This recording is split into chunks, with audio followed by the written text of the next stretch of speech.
Buenas tardes.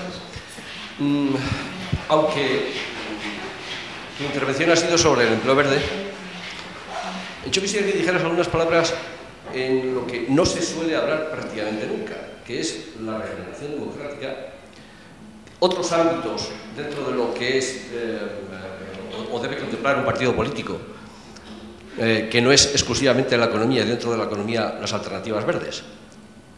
¿Cómo se contemplan todos esos otros aspectos cuando se trata de comunicar a la gente que hay una alternativa y que no es una alternativa parcial, sino que es una alternativa que atañe todos los ámbitos de la vida? En España, uno de los problemas que tenemos es que cuando hablamos de una alternativa ecologista, de una alternativa verde, pues directamente, yo seguro que eso lo habéis vivido, ¿no?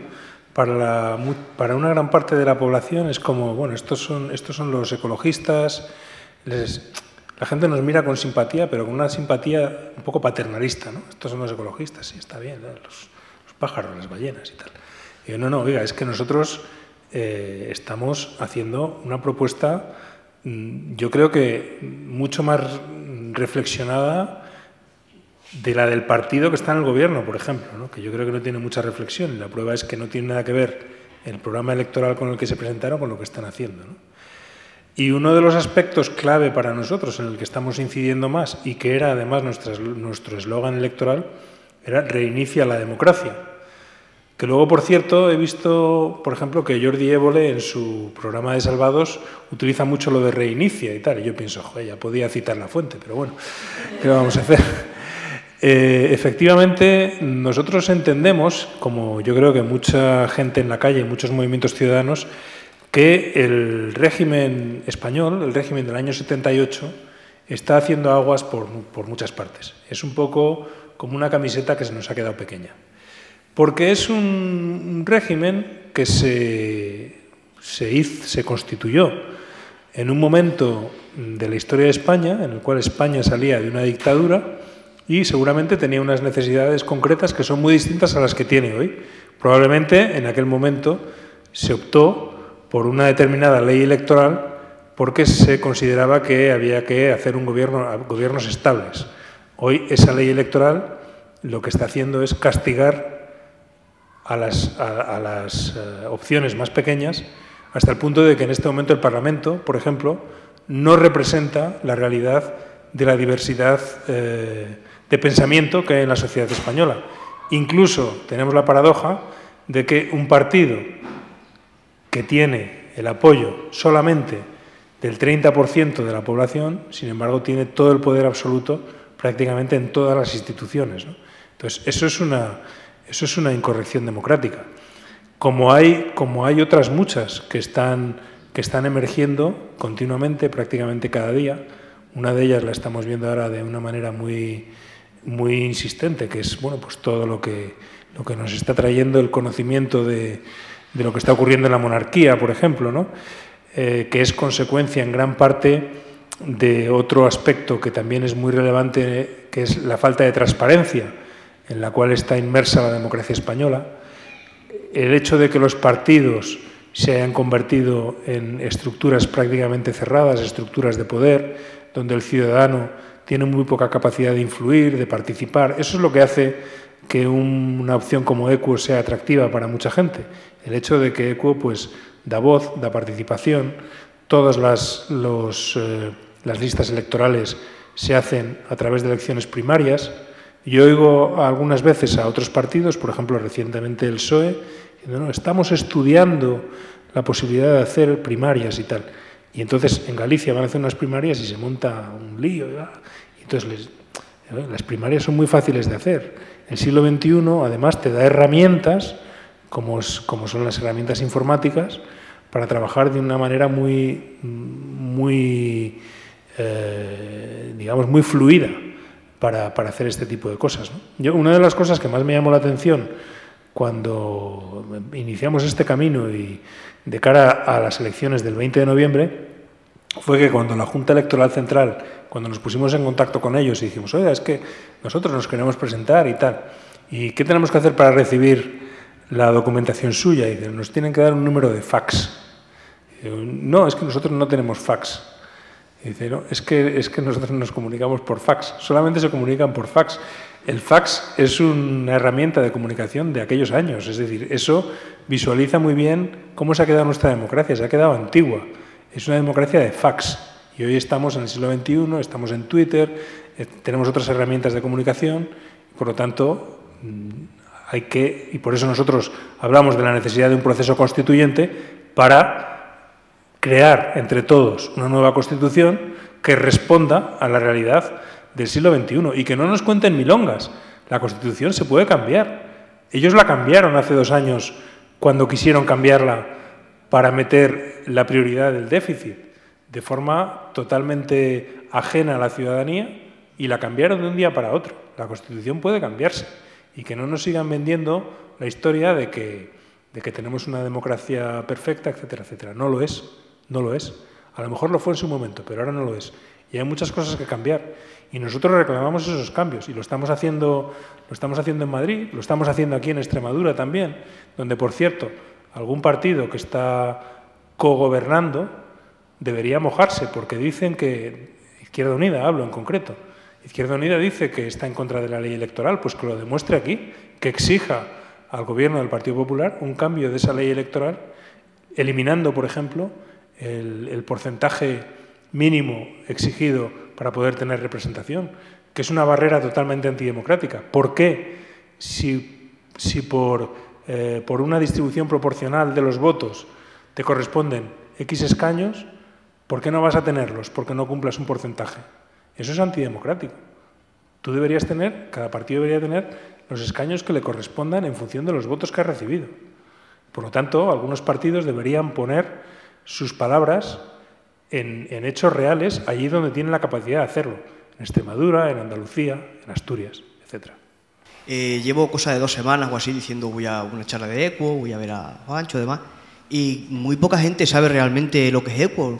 Bueno, alguien sabe que es un partido. Y me da pena porque me parece que tiene unas ideas estupendas y que son bastante razonables. Y mucha gente no lo conoce. Quería saber qué planes tenéis para expandirlo un poco más, para daros a conocer un poco más, porque es una pena que poca gente conozca este partido. Nosotros hacemos todo lo que podemos. De hecho, evidentemente, yo estoy aquí y la gente de Equo Cáceres ha hecho lo que ha podido de promoción de esta conferencia. Lo que pasa es que ha podido hasta unos límites. Es decir, yo a lo largo de mi vida he estado en distintos sitios y he tenido distintas proyecciones mediáticas, ¿no? Y sé muy bien que la cantidad de personas que acuden a una conferencia de este tipo tiene mucho que ver con el altavoz que hacen los medios de comunicación locales. Es decir, si las radios hubieran anunciado en sus agendas de lo que pasa hoy en Cáceres que teníamos esta conferencia, pues seguramente esta sala estaría más llena. Si los periódicos hubieran anunciado que tal, entonces, ¿nosotros qué hacemos? Nosotros nos movemos con las herramientas que tenemos. ¿Cuáles son? Pues son las redes sociales, ahí estamos todos los activos que podemos y en ese sentido pues yo te invitaría a todos los que estáis pues a seguirnos en las redes porque realmente nos encontramos con un obstáculo y es una limitación en nuestra comunicación fuera de nuestras propias redes. Esa es una realidad. El sistema está muy bien conformado. Entonces, el sistema te empieza a enganchar, como el chiste del dentista, desde el momento en que, como partido, pides un crédito para presentarte a las elecciones. Entonces, claro, Equo tomó una decisión arriesgada, que fue decir, nosotros no vamos a pedir créditos, porque no queremos llegar al Congreso ya dependiendo de la banca, porque eso condiciona. Es decir, ¿por qué hay tanta dificultad para que los partidos en el Congreso de los Diputados aprueben, por ejemplo, la dación en pago? Que en principio, yo creo que todos los que estamos en esta sala estamos de acuerdo que es una propuesta bastante razonable, ¿no? Y que ayudaría a mucha gente que está en una situación extrema, etc. ¿Por qué hay tanta dificultad? Porque todos los partidos tienen enormes créditos con la banca, tienen enormes deudas con la banca. Y entonces, eso condiciona su actividad. Entonces, nosotros no vamos por ahí. Claro, desde el momento en que te sales de ese camino y decides ir por otro, pues eso tiene sus consecuencias. Que yo creo que yo no hago victimismo de ello y creo que no debemos hacer victimismo. Creo que tenemos que seguir trabajando con las herramientas que tenemos, con las redes, etcétera, etcétera, y ir dándonos a conocer de otra manera. Pero de otra manera puede funcionar. En Italia, el caso de Grillo, pues ha funcionado. Es verdad que Grillo pues es un tipo que ya era muy conocido, etcétera, etcétera. Nosotros pues no somos tan conocidos, pero tenemos que darnos a conocer de otra manera. Yo creo pero la realidad es esa. Yo con tu comentario, no siento que nos estés haciendo una crítica a nosotros, porque nosotros, y sobre todo la gente de ECUO de aquí de Cáceres, han hecho lo que han podido. Pero yo te lo garantizo, porque he dado muchas conferencias en mi vida en muchos sitios. La diferencia está en la atención que dan los medios de comunicación locales. Entonces, ¿por qué a los medios de comunicación de aquí no les ha interesado o no han hablado del tema? Pues eso no es culpa nuestra. Movámonos en redes, seamos activos en la calle, y esa es la opción que tenemos. No tenemos otra opción. Yo creo que, y además, como te digo, no nos lamentemos. Es así y va a seguir siendo así, pero lo podemos romper, se puede romper, buscando otras vías. Buenas tardes. Bueno, yo me quedaba a colación de esta última intervención con la frase prácticamente que has dicho al principio, ¿no? De que un número pequeño de personas con una buena causa y decisión pues pueden cambiar, a lo mejor no el mundo, pero sí muchas cosas, ¿no? Pero bueno, sí que es cierto que cuantos más seamos, pues mejor, ¿no? En cualquier caso, yo quería preguntarte sobre tu intervención con respecto a uno de los yacimientos de empleo verde que has mencionado, que era el tema del reciclaje y residuos, ¿no? Y has hablado de estos sistemas de retorno con pago. Me ha llegado algún rumor, alguna voz de que eso está totalmente bloqueado porque hay una especie de oposición, no sé si es de Coembes o de cualquier otra multinacional, que no le interesa para nada que eso se desarrolle porque deja de perder, es decir, una más a todo, ¿no? Lo que está pasando. Entonces, no sé si conoces algo de ese tema y nos puedes arrojar algo de luz. Gracias.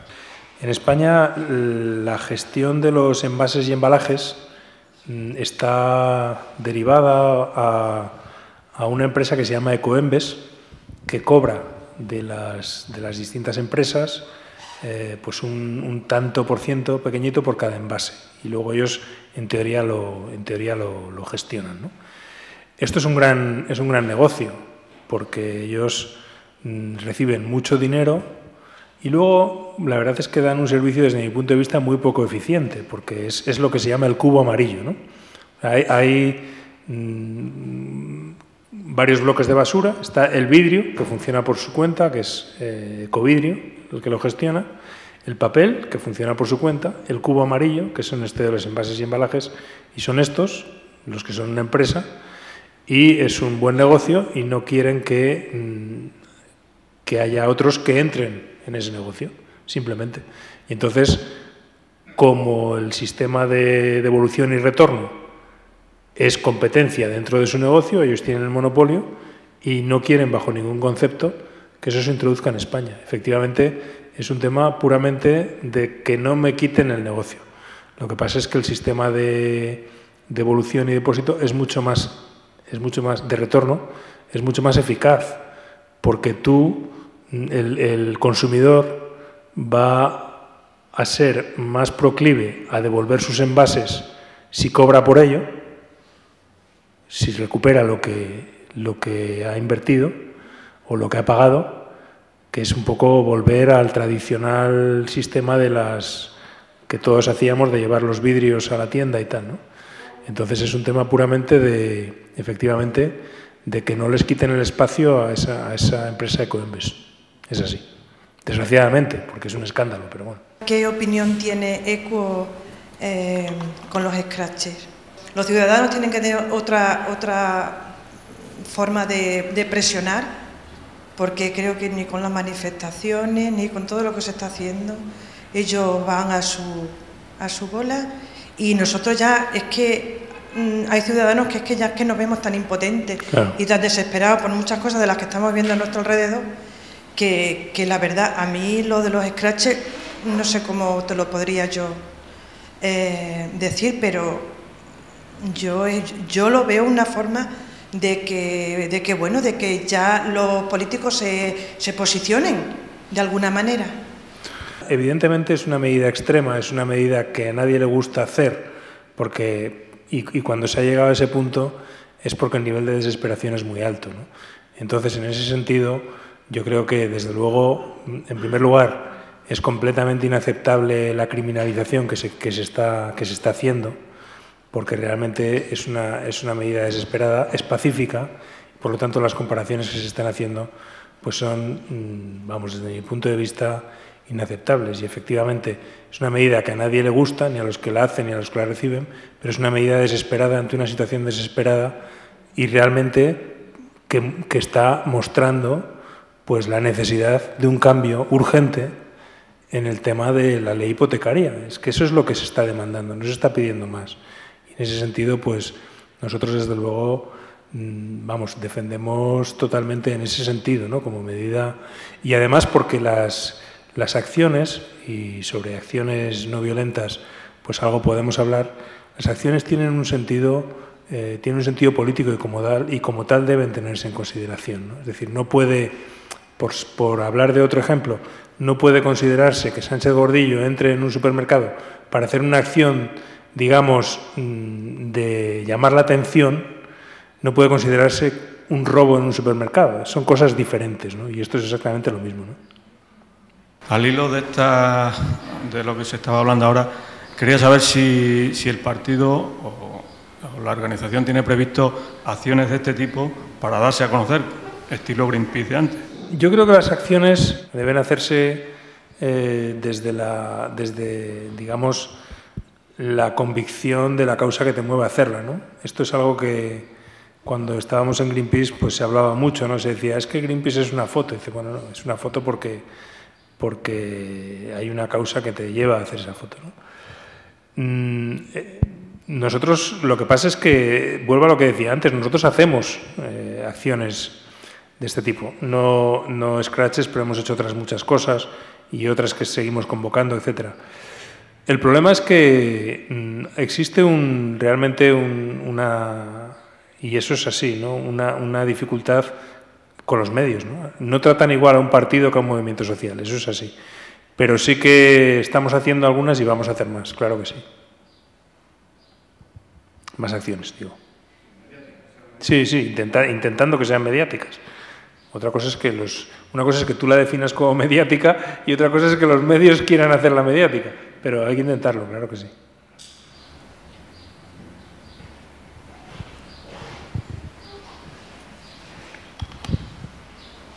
Buenas tardes. Yo quería volver al tema de los empleos verdes para hacerle una pregunta. ¿Cree que a medio o corto plazo habrá un crecimiento de empleos verdes o quizás mi generación nos tendremos que ir fuera para trabajar en ese sector? Yo creo que solamente podremos salir de la crisis si se apuesta decididamente por la economía verde. Y creo que este Gobierno no lo va a hacer. Ya ha demostrado que no va a ir por ahí, ni mucho menos. Es más, si podemos definirlo de alguna manera, yo diría que está por la economía antiverde y por eso no va a poder solucionar el tema del empleo. Si es que los yacimientos de empleo que hay en España son los que son. Y yo creo que nosotros estamos haciendo propuestas concretas sobre recursos que tenemos en España y en los que se puede generar mucho empleo si se adoptan las políticas que vayan por ahí. Y no he visto, como he dicho, propuestas alternativas, otras que no sean las clásicas. Entonces, yo creo que a mí me parece dramático, me parece una auténtica tragedia que Alemania tenga 300 veces más energía solar instalada que España, por ejemplo. Me parece una tragedia. Entonces, yo creo que el camino está por ahí y, de hecho, es un camino que se había iniciado, ¿no?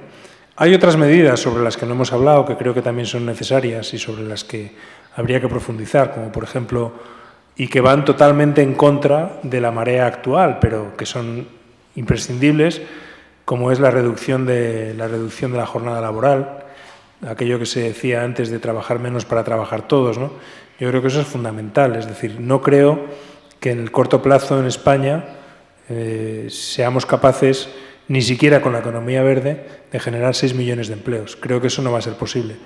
Creo que, y no lo digo yo, lo dicen cifras de estudios de otras instituciones, incluso del Gobierno, que se pueden generar millones de empleos. Y eso, sumado o conjugado con políticas de reducción de la jornada laboral, de flexibilización, etcétera, etcétera, podrían ayudarnos a reducir muchísimo, desde luego, el problema del desempleo y, desde luego, el problema de la salida de los jóvenes fuera de España, que es otro de los dramas que tenemos en España. Es un drama silencioso, pero todos los chavales, bueno, yo pues lo veo en mi casa, ¿no? Yo tengo dos hijos y supongo que muchos de los que están aquí nos pasa lo mismo, ¿no? Cuando miran hacia el futuro, pues están pensando a qué país se van a ir. Ese es el drama, uno de los dramas que tenemos, ¿no? Entonces, empleos verdes, economía verde, aprovechamiento de los recursos que tenemos, por ahí tenemos que ir. A mí me gustaría preguntarte cuáles son, en tu opinión, los motivos de por qué este gobierno o los gobiernos conservadores, como comentabas ahora, están tomando estas medidas antiverdes cuando ellos deben de saber que no es un modelo sostenible en cierto plazo, ¿no? Pues yo creo que lo hacen por dos motivos. El primero, porque a mí me cuesta entenderlo, pero porque no creen que esto sea un problema. Es decir, por ejemplo, el cambio climático no lo consideran un problema. Rajoy ha dicho que su primo dice que esto no tal. En sede parlamentaria han dicho que el cambio climático es como las profecías de los mayas, etcétera, etcétera, ¿no? Eso por un lado. Y por otro lado, porque las políticas medioambientales, el medio ambiente es el bien común más desprotegido que hay. Para protegerlo se han hecho políticas, y todavía se deben de hacer más, que de alguna manera restringen, limitan, evitan actividades económicas que lo destruyen. Y ellos lo que quieren es el mercado por encima de todo. Entonces, ley de costas. Hay una ley que protege el litoral, que lo protege para evitar su destrucción total. Pues ellos eliminan o reducen el nivel de protección. ¿Por qué? Lo han dicho abiertamente, para aumentar la posibilidad de negocio. Lo que les mueve es la posibilidad de negocio. Luego, si uno analiza quiénes son, quiénes nos gobiernan, de dónde vienen, pues si es que los propios currículums de los ministros son muy claros. El ministro de Defensa proviene de la industria de producción de armamento. Por lo tanto, ¿dónde está su interés? El ministro de Medio Ambiente tiene sus ahorros en empresas petroleras. Esto ha sido publicado también. Pues, por lo tanto, no va a hacer nada contra las petroleras. El ministro de Industria, bueno, pues se sabe que tiene unas políticas muy amistosas con Repsol. Pues no sé, tendrá esperanzas a lo mejor de en el futuro colocarse en Repsol, como ha pasado con otros políticos españoles, ¿no?, que han acabado todos en las eléctricas. Y finalmente es eso, o sea, están defendiendo sus intereses, los intereses de su casta empresarial, política, etcétera, etcétera. Y para esto, pues las políticas medioambientales molestan y no hay que darle más vueltas. Puede parecer muy... Pero es que incluso en cosas como, por ejemplo, la caza. Es decir, se ha pillado al director general de Parques Nacionales cazando en un parque nacional. Es decir, eso no responde a grandes intereses económicos, no sé qué. No, es que él es cazador, sus amigos, los cazadores, vamos a cazar al parque nacional, a la finca de este. Ya está. Es así, es así. Igual que con la caza en el Parque Nacional, que es un tema, si quieres, pequeño, pues lo puedes extender a temas mucho más gordos y con muchas más implicaciones. Pero no ha pasado nada. El director general de Parques Nacionales se ha publicado en un medio nacional que estaba cazando en una finca en un parque nacional, que está prohibida la caza en los parques nacionales, y ha dicho que bueno, que no, que él no cazó. Y ya está, y se ha acabado. No sé si ECO está reñido con la juventud, porque tampoco sé si esta sala es representativa en general a nivel nacional. Yo lo que sí quiero percibir, no sé si la crisis de las ideologías tradicionales antes ha encantado a todo el mundo, y más no sé si a la juventud. Pero una quizá de las llamas que pudiera prender en ello sería el ecologismo. Y no sé si eso es cierto o no es cierto. No sé si ECO tiene tirón en este sentido o no tiene. Si es que falla la juventud o es que falla ECO, no lo sé. Bueno, nosotros tenemos una red joven bastante activa, ¿eh? Hay una organización que se llama la Red ECO Joven, que no es, bueno, es parte de ECO y no es autónoma, ¿no? Y que tiene mucha gente, y tiene mucho tirón y mucha actividad. Pero efectivamente ahí me gustaría que hubiera muchos más, porque realmente esto es un partido para ellos, ¿no? Nosotros ya efectivamente somos un poco viejunos, ¿no? Pero yo creo que tienen que hacerlo ellos. Es decir, yo se lo digo a ellos, digo, oye, tenéis que ir a la universidad, tenéis que llegar a esta gente y tal, ¿no? Entonces yo espero que ellos tomen el relevo y que realmente tomen esta bandera. Hay mucha gente joven en ECO, yo creo que mucha más que en la mayor parte de los partidos convencionales, pero creo que tendría que haber mucha más, y en ese sentido creo que es una reflexión que tenemos que hacer nosotros, ¿no? ¿Por qué no atraemos a más gente? Y te quería hacer una pregunta a lo mejor un poco utópica o un poco demagoga, ¿no? ¿Crees que es posible nacionalizar en un futuro, quién sabe, todos estos oligopolios energéticos al estilo Kirchner, Chávez, Morales? Sería interesante porque, claro, visto la red de tentáculos que tienen estas multinacionales y todas las entidades financieras en los que al final definen o deciden nuestro destino, pues no sé si quizá debería de ser uno de los objetivos, ¿no? No sé. Yo me conformaría con que tuviéramos un Parlamento capaz de regular adecuadamente el mercado eléctrico, ¿no? Es decir, yo creo que el problema es que la vinculación entre el poder político y estos oligopolios es tan grande que realmente son las empresas eléctricas las que dictan las políticas energéticas en España, ¿no?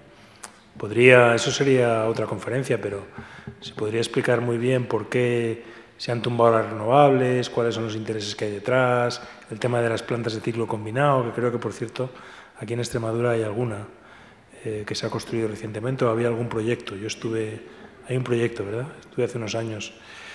Entonces, yo, sinceramente, tampoco creo que, ni es nuestro modelo, tampoco creo que la nacionalización sea la solución a los problemas, ¿no?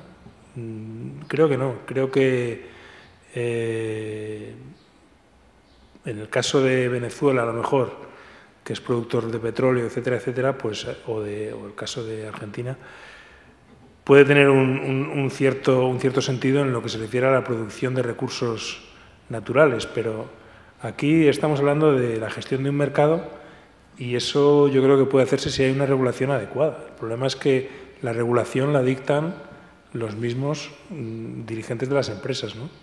Yo creo que ese es el problema, desde mi punto de vista. Sí, pero fíjate, en el caso energético, Endesa era una empresa pública. Y fundamentalmente era una empresa pública dedicada a la gestión del carbón nacional, ¿no? Por lo tanto, realmente, por su propia naturaleza, es una empresa pública que en sí misma estaba obsoleta. Es decir, una empresa pública dedicada a la gestión del carbón nacional, pública o privada, pero si es privada a lo mejor buscas otros ámbitos, pero en concreto Endesa no lo hizo, pues realmente en ningún caso, pienso yo, se hubiera movido hacia otros, por ejemplo, hacia las energías renovables, ¿no? Es decir, que porque su foco era el carbón nacional, ¿no? Ya te digo que yo no tengo fe en que, igual que estoy completamente en contra de la privatización de los servicios sociales, etcétera, etcétera, tampoco tengo fe en que la nacionalización de todo sea la solución. Creo que no. Creo que cada caso hay que analizarlo, y en el caso concreto de la electricidad yo pienso que es un tema de regulación. De cara a las próximas elecciones, ¿cómo veis vosotros, digamos, el potencial que tiene Equo, considerando que en las pasadas y de una manera, es decir, que se contaba con menos tiempo, y a pesar de eso, a pesar de los medios de comunicación y de todo eso, pues ahí está el diputado que, bueno, Compromís, que tiene los votos de Equo, ¿no? Entonces, si yo pienso que de aquí a las próximas elecciones, pues, aunque parece que la cosa está un poco así, muchas veces te pones a pensar y dices, uy, si es que esto va a ser casi imposible. Pero yo creo que no, en el sentido de que ya está pasando más tiempo, Equo ya se va conociendo, porque quiera que no, mira, en la cadena SER el otro día hablaste en una entrevista, ¿no? Es decir, que a nivel nacional se está hablando. ¿Y cómo lo veis vosotros? En el sentido de que haya más posibilidades, porque solamente con que hubiera ya tres diputados, ya creo que las cosas cambiaban para Equo. Bueno, yo os animo, desde luego, os animo a activaros a nivel local y, como se decía antes, hacer acciones o hacer movilización. Nosotros, por ejemplo, en Madrid, pues hacemos muchísima calle. Es decir, todos los domingos, sábados, domingos de cada mes, en algún barrio de Madrid hay una mesa de Equo informativa, donde pues explicamos lo que es Equo, etcétera, etcétera, ¿no? Eso lo hacemos sistemáticamente.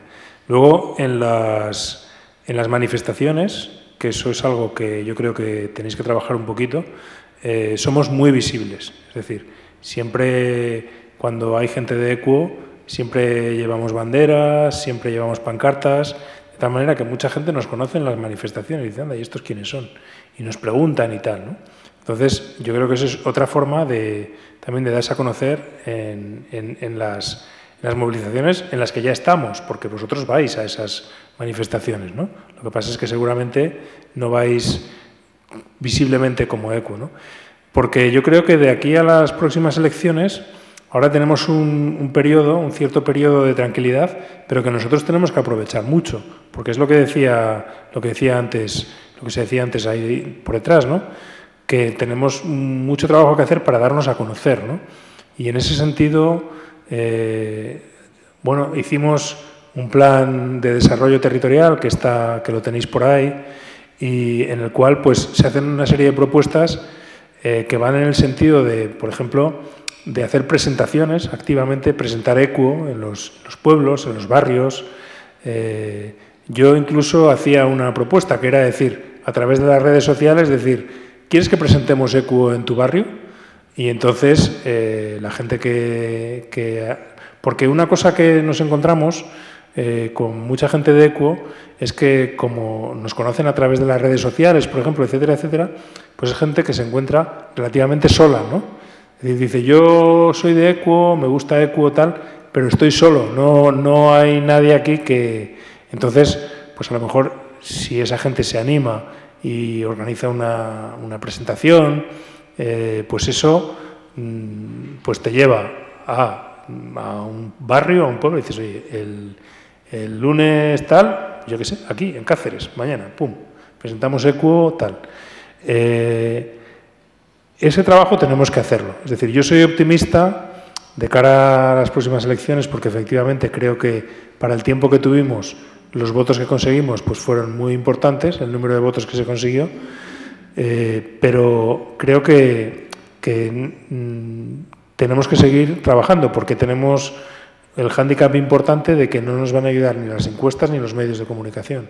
Entonces, si por lo menos vamos aprovechando este tiempo para darnos a conocer, para ir creciendo, para que ECUO en Cáceres o en Extremadura pues cada vez vayamos siendo más, haya gente en más pueblos, etcétera, etcétera, pues todo eso hará que cuando lleguen, por ejemplo, las elecciones municipales, pues tengamos mucho más potencial de presentar listas, por ejemplo, en más pueblos, porque las primeras que va a haber son las europeas. Yo estoy confiado, estoy convencido de que en las europeas sí que vamos a conseguir presencia para el Parlamento Europeo. Creo que solamente si repetimos los resultados de las elecciones generales, pues ya podemos tener un eurodiputado o 2 eurodiputados o eurodiputadas, ¿no? Entonces, ahí yo creo que sí que vamos a conseguir una presencia. Pero a nivel local, pues hay que empezar a pensar que realmente las políticas que nosotros promovemos, el nivel local es muy importante, ¿no? Y yo creo que ahí es donde tenemos que organizarnos y empezar desde ya a, bueno, pues a hacer actos como este. Yo os quiero pedir que no os desaniméis, que bueno, que aunque hayamos sido 30 o 30 y pico personas, pues bueno, el próximo seremos 40, es decir, que esto es así. Nosotros en Madrid pues hay actos que por lo que sea conseguimos que venga mucha gente y otros que no viene nadie. Esto es así, ¿no? Y bueno, se trata de ir trabajando y de ir construyendo, ¿no? Yo creo que hemos pasado lo más difícil, que fue el año pasado después de las elecciones, ¿no? Cuando a lo mejor hubo gente que tenía más esperanza y que no vio reflejada esa esperanza en los resultados, pero ahora mismo ECUO está creciendo en toda España. Es decir, hemos pasado de un momento de bueno, pues no hemos tenido el éxito que queríamos, a otra vez mucha gente que se está acercando a ECUO y desde una perspectiva ya más de largo plazo, ¿no? O sea, más de construir, vamos a construir esta alternativa entre todos, ¿no? Entonces yo os animaría por ahí, a que este tiempo que tenemos es un tiempo del que dependerá lo que ocurra después. Es decir, si ahora somos capaces de tejer una red más tupida de la que tenemos, pues seguramente tendremos unos resultados mucho mejores, ¿no? Así que ánimo. Yo te quería preguntar tu opinión o la opinión de ECUO en relación al... Antes has hablado del tema de la banca, has hablado del tema de la financiación propia de ECUO, que no se ha dirigido a la banca. Has hablado de empleo y de empleo verde. Para cualquier desarrollo de empleo se necesita una financiación. ¿Qué piensas del tema de las bancas éticas, las bancas alternativas, el proyecto FIARE, ese tipo de vías de financiación que son diferentes a la banca tradicional? Bueno, aprovecho para decir que ECUO en este momento se financia casi al 100% con las cuotas de sus afiliados. Es decir, ahora mismo tenemos a través de nuestra página web gente que se han inscrito, digamos, hay 16.000 personas, que 16.000 personas es lo que es simpatizantes más afiliados, y de esas 16.000, aproximadamente el 10%, unas 1.600, es gente que paga una cuota. Tenemos una cuota anual de entre, bueno, algunos estáis aquí, 120 es la cuota anual, y luego hay una cuota de 50, una cuota reducida, 50 euros, para las personas que tienen más dificultades económicas, ¿no? Y ECUO se sostiene con eso, porque, como he dicho, nosotros decidimos no solicitar créditos. Es una decisión que tuvo, bueno, es la botella medio llena, medio vacía, ¿no? Yo creo que si ECUO hubiera pedido crédito y no hubiéramos conseguido resultados, pues seguramente hoy ya no existiría, ¿no? Seríamos unas cuantas personas viendo cómo hacíamos frente a los créditos y estaríamos intentando evitar nuestro desahucio probablemente, ¿no? Entonces yo creo que fue una decisión que hizo que nuestra campaña fuera mucho más barata. Yo estoy convencido, y he escrito varias cosas al respecto, que las campañas deben ser mucho más austeras en todo caso, es decir, no tiene ningún sentido que se gaste el dinero que se gasta con los medios de comunicación que tenemos hoy en día, donde se pueden hacer debates en televisión, debates en radio, etcétera, etcétera. Y por lo tanto, yo creo que toda la cartelería, todo eso, pues sobraría. Y además nosotros digamos que condicionamos en mucho nuestra actividad a la banca ética precisamente, ¿no? Es decir, nuestros propios estatutos lo que dicen es que en caso de tener que pedir un crédito, que se pediría prioritariamente a la banca ética, porque entendemos que parte desde luego de una gestión financiera diferente, además de una mucho mayor regulación, la prohibición de los paraísos fiscales, la introducción de la tasa Tobin, etcétera, etcétera, pues la finalidad de la banca y de los recursos que ahí se depositan, pues es importante, ¿no? Y en ese sentido, nosotros, por ejemplo, nuestras cuentas están en tríodos, porque dentro de la banca ética pues nos parece que es la más operativa en este momento, ¿no? Hay gente nuestra que está en FIARE y, bueno, pues también estamos ahí un poco, bueno, pues apoyando, y desde luego somos muy proclives a este tipo de opción y de alternativa. Yo prefiero que sigáis siendo como sois, auténticos y con esas peculiaridades que os distinguen de lo que es pues lo otro, ¿no? Y mi intervención va en el sentido de una preocupación muy profunda que tengo, y es la probable y posible extinción del mundo rural, del medio rural, y más aquí en nuestra tierra, en Extremadura, que son pueblos pequeñitos, y desde que está este gobierno pues van a por ello. Ahora mismo con la ley que quieren sacar adelante sobre la administración local, pues los pueblos de Extremadura y de otras muchas regiones de España pues están abocados a desaparecer. Y entonces yo quería que nos explicaras brevemente cuál es vuestro pensamiento y cuál es vuestra perspectiva y cuáles son vuestros desvelos y vuestras ilusiones para el mundo rural, porque desde lo pequeño se hace lo grande, y ECUO también puede tener ahí una raíz para fortalecerse y para crecer. Bueno, muchas gracias por las cariñosas palabras. La verdad es que estoy encantado de haber venido, ¿eh? Se viene muy bien en el tren y estaba todo muy verde con la lluvia. No, he tardado... Bueno, no las he contado, pero... No, he salido como a las 10:30 y he llegado a las 2, ¿no? O sea, que son...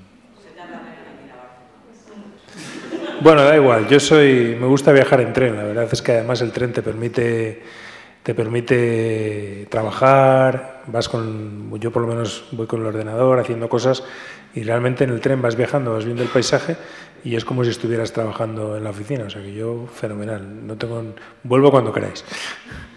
De hecho, por cierto, en Twitter ayer, no sé si alguno lo habéis visto, pero cuando dije que venía para Cáceres y tal, alguien me preguntó, bueno, ¿y cuándo vienes a Badajoz? Y yo dije, bueno, cuando lo organicéis. No sé si estáis aquí los que... Ah, vale. Digo, bueno, cuando lo organicéis, y bueno, pues ahí queda pendiente, que no será por mí, yo ya digo que cuando...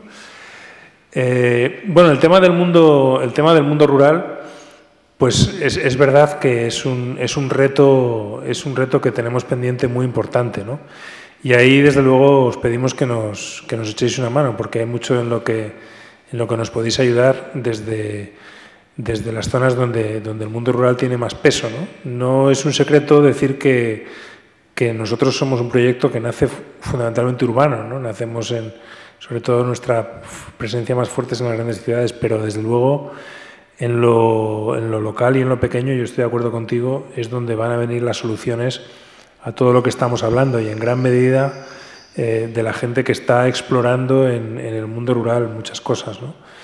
Y ahí pues necesitamos mucha ayuda. El tema de la ley de administración local puede ser una piedra de toque donde realmente yo estoy de acuerdo contigo. Yo pienso que tenemos que hacer una defensa de lo pequeño, porque entre otras cosas además es mentira que los alcaldes de los pequeños municipios, etcétera, sean un peso en la política, porque más bien, al menos de lo que yo conozco, es gente que de manera desinteresada y sin cobrar, pues están sacrificando, son casi voluntarios por su pueblo, ¿no? Los alcaldes de los pueblos más pequeños, ¿no? Y en ese sentido, el echar sobre ellos el recorte de la política es un poco una broma, ¿no? mientras estamos viendo pues la cantidad de recursos que se dilapidan en otras áreas de la política, ¿no?